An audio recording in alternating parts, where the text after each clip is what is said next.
Hey everyone, and welcome to the show. Sometimes the kindest thing you could do is offer someone a safe haven. And it's incredible how much resistance you might get back when that person is really hurting. It really makes you rethink those ideas about childhood innocence, doesn't it? When you're dealing with kids who have seen way more than they ever should have. Oh, absolutely. And the genre that really lets us into that world is memoir. Today we're going deep into Torn by Rosie Lewis, and you can find a link to that down in the description. It goes way beyond just telling a story and really digs into the tough stuff, the really rewarding parts of being a foster carer for siblings who've been through a lot.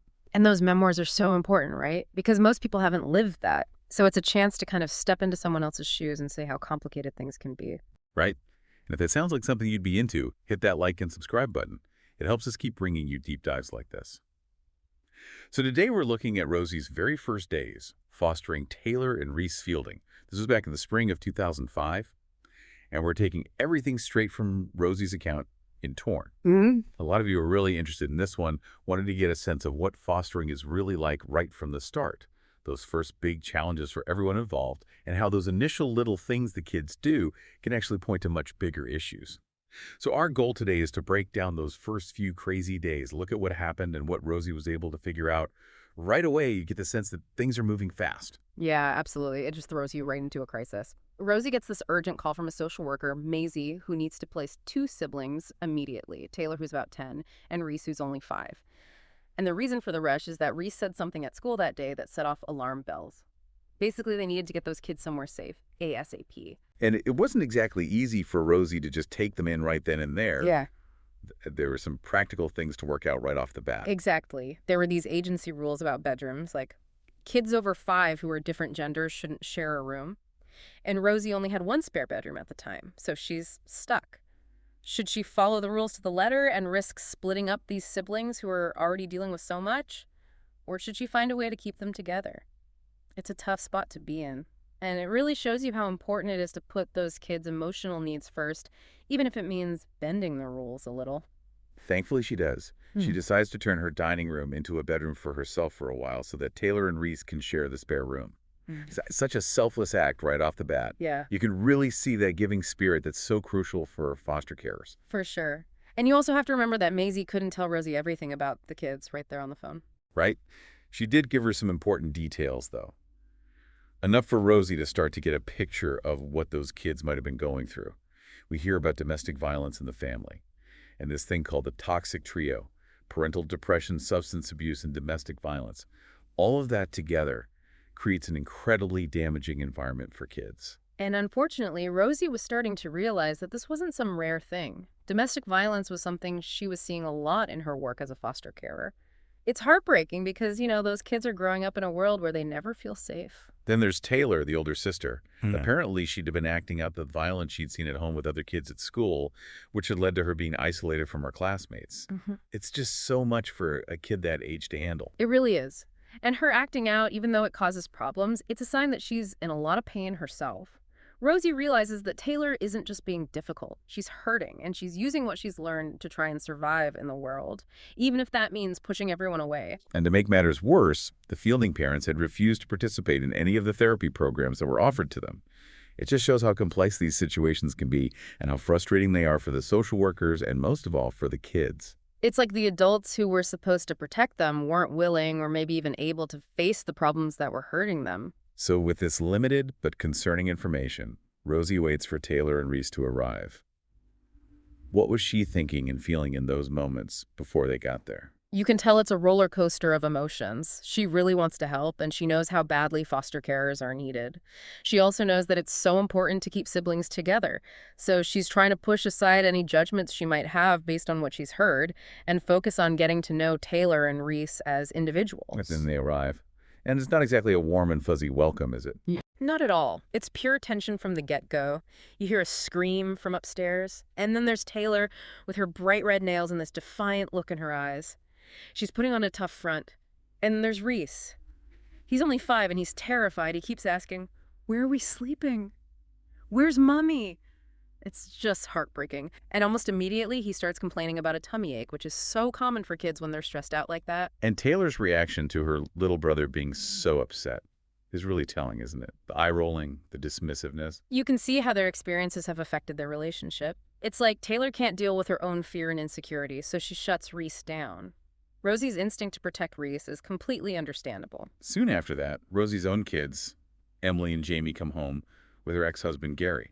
We get a little insight into their co-parenting relationship. Sounds like they've managed to become friends after a pretty messy separation. Which is important for the story, right? It shows that Rosie has support and that her own kids are part of this welcoming environment, even though they've had to deal with changes in their own family. And there's this slightly awkward moment with Gary's new partner, Debbie, waiting in the car. It's a small detail, but it adds this layer of realism to the story. Fostering doesn't happen in a bubble. It's part of real life with all its complicated relationships. Exactly. It's messy and unpredictable, just like any family. Then you have Jamie being so straightforward with Reece asking him how old he is. It cuts through any awkwardness with that classic kid honesty. But Taylor's reaction to Reece being welcomed is negative again. It's funny, right, how kids can just blurt things out like that? Sometimes it's a relief, but Taylor is still pushing back against this new family. It could be that she's feeling possessive of Rosie, or maybe she's scared of more changes after all the upheaval she's already been through. But there's this nice moment where Reece and Jamie connect over Lego. It's simple, but it feels important, like the start of a bond. And Rosie notices that Emily is showing some interest in Taylor. Those little connections are so important in the beginning. They can really help break the ice. Lego is great for that because it's something they can do together without having to talk about all the heavy stuff. Emily being interested in Taylor is a good sign. Maybe they can form a positive sibling relationship. But then you see Taylor just take over the computer without asking. It seems like a small thing, but it makes Rosie uncomfortable. Right. It's like she's trying to take control in this strange new place. Maybe she's used to doing things her own way and no one's ever stopped her before. It definitely highlights that Rosie's going to need to set some clear boundaries. And that leads us right into Rosie laying down the house rules and, unsurprisingly, some early conflicts. Rosie tells everyone how snack time works, and Emily, Jamie, and Reece all follow along, no problem. But Taylor's response is pure sarcasm. Was there a problem? She says super slow and drawn out, and then she just says, meh. It's almost funny how defiant she is, but you can feel the tension building. It's like she's putting on a show, isn't it? Testing Rosie to see how far she can push her. The fact that the other kids just accept the rules makes Taylor stand out even more. It's a sign of the challenges Rosie's going to face trying to get everyone on the same page. Dinner time brings more insights. Pasta with cheese sauce and garlic bread, a classic crowd pleaser. And Emily and Jamie join them, which is a nice way to make Taylor and Reece feel included. But then Taylor asks for more food, even though she said she didn't like it. It's so confusing. It could be a lot of things. Maybe she's used to not having enough food, so she takes it whenever she can, even if she's not hungry. Or maybe it's a way to get attention or just another way to challenge. Rosie's response is good, though. She's firm but fair. She tells Taylor no, but she offers her fruit instead. It's all about setting boundaries, but also being reasonable. And Taylor gets furious. Meanwhile, Reece is watching everything carefully. It's like he's trying to figure out how Rosie is feeling after that whole thing with his sister. It's pretty observant for a 5-year-old who's just been through so much. It is. It shows that he's really tuned in to the adults around him, probably because he's learned that their moods can be unpredictable or even scary. He's trying to figure out if Rosie is someone he can trust and feel safe around. And then Taylor asks this unbelievable question about Rosie's cooking. It's so blunt and rude. You almost have to admire her nerve. But it also tells you a lot about what she's going through emotionally. Yeah, it's shocking how direct she is. It's a clear sign of disrespect and another attempt to get a rise out of Rosie. It seems like she has no filter and no sense of boundaries. Maybe that's because she never had any consistent rules or expectations in her life before. Even with all this drama going on, you start to see Reece's anxieties coming out. He keeps asking how old things are, like the paint on the walls or a van outside. Okay. He really needs those concrete answers. Yeah, he's fixated on details, and he gets visibly upset when things are uncertain. It's a classic sign of anxiety in kids who've experienced trauma. They crave predictability because their world has felt so chaotic and unsafe. He needs definite answers to try and create a sense of order in a world that feels completely unpredictable to him. And you can see it in his body language, too. The groaning, the blinking the shoulder, twitching the shaky fingers, all that over something as simple as choosing what to eat. It really shows how connected emotional distress is, those tummy aches he was having before. It's like his body is screaming out for help. He needs a calm, predictable, and reassuring environment to help him regulate those feelings. The first day of school brings a whole new set of challenges. taking Taylor to Downsage Primary and then Emily and Jamie to their school. Taylor just jumps out of the car without looking back. It's like she couldn't wait to get away. It's hard to say what that means. Maybe she's trying to act independent, like she doesn't need Rosie, or maybe she's not attached to Rosie yet, or maybe she just has trouble socializing and wants to be on her own. Reese's reaction is totally different, though. He's crying and saying, I don't want to go to school. I want Mommy. It's so raw and heartbreaking. You really feel for him. Of course, you can't blame him for being upset. He's just been ripped away from everything he knows and thrown into this completely new situation.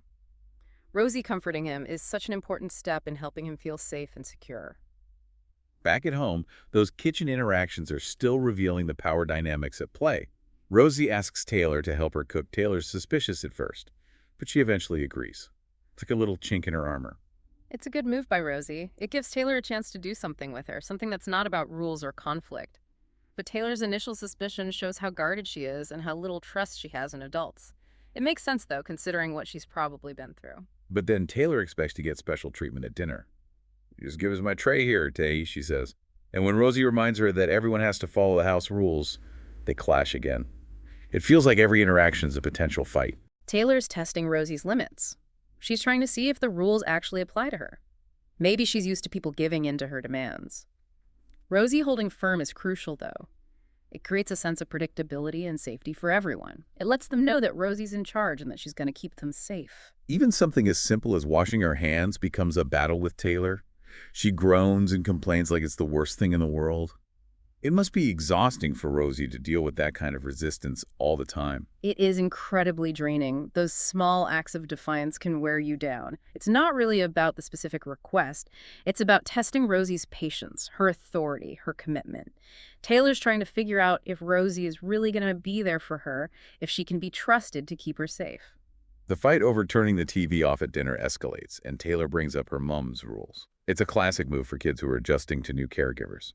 They're trying to hold on to something familiar. Absolutely. They want things to be the way they used to be.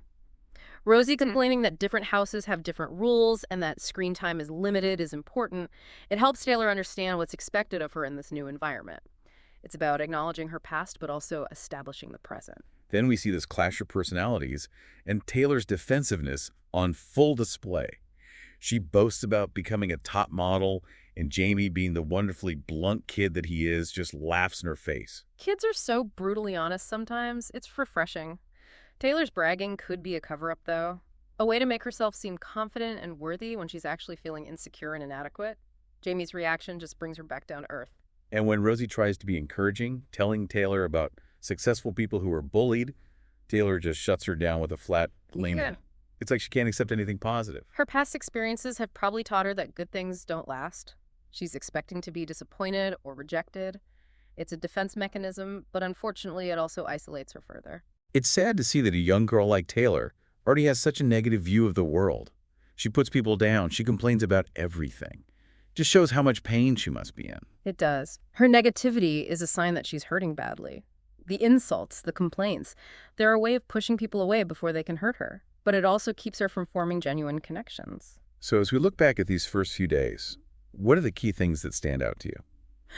Well, you see how fast everything moves, how little information Rosie has to go on. It shows you how reactive foster care can be.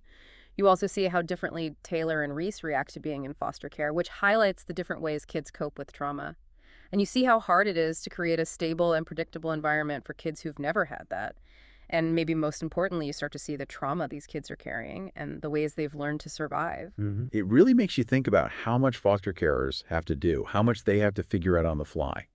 Those early interactions, even the tough ones, are so important for building trust and starting to understand what these kids are going through. What really struck you about Taylor and Reece's initial reactions to being in this new environment? This is just the beginning of Rosie's story. There's so much more to explore in Torn. What do you think are the most important things for creating a safe and healing environment for foster kids? How do you think Rosie's relationship with Taylor and Reece will change as she learns more about them? And what other challenges do you think she'll face? This deep dive is just a glimpse into the complex and deeply personal world of foster care. We encourage you to read Rosie's full account to get the whole picture. Thank you so much for joining us for this deep dive. We always appreciate you spending time with us. If you found this exploration insightful, please give us a like and subscribe. It really helps us reach more listeners who are interested in these kinds of conversations. We'd love to hear your thoughts on those first few days of Rosie's fostering journey. What moments stood out to you? Share your thoughts in the comments below. Thanks again for tuning in, and we'll see you on our next deep dive.